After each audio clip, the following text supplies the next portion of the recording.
మహిళలకు ఉచిత బస్సు ప్రయాణం చేసే అవకాశాన్ని కల్పిస్తూ తమిళనాడు సీఎం విజయ్ ప్రకటన చేశారు. తమిళనాడు రాష్ట్రానికి చెందిన మహిళలంతా ఎక్స్ప్రెస్ డీలక్స్ బస్సుల్లో ఉచితంగా ప్రయాణించవచ్చంటూ దీనిని మహిళలు సద్వినియోగం చేసుకోవాలి అన్నారు. అలాగే రాష్ట్రంలోని మహిళలకు 3 ఉచిత సిలిండర్లను పంపిణీ చేయబోతున్నామన్నారు. అలాగే పరందూర్ గ్రీన్ఫీల్డ్ ఎయిర్పోర్ట్ ను రద్దు చేస్తున్నట్టుగా సీఎం ప్రకటించారు.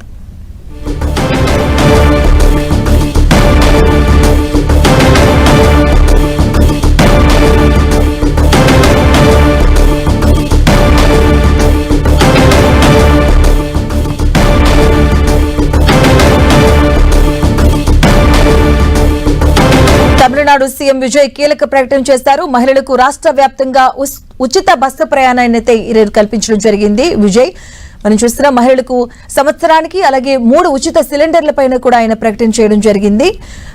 మహిళలకైతే ఉచిత బస్సు ప్రయాణాన్ని కల్పించారు. అలాగే పరందూర్ గ్రీన్ఫీల్డ్ ఎయిర్పోర్ట్ ను కూడా రద్దు చేస్తూ విజయ్ కీలక ప్రకటన అయితే చేశారు.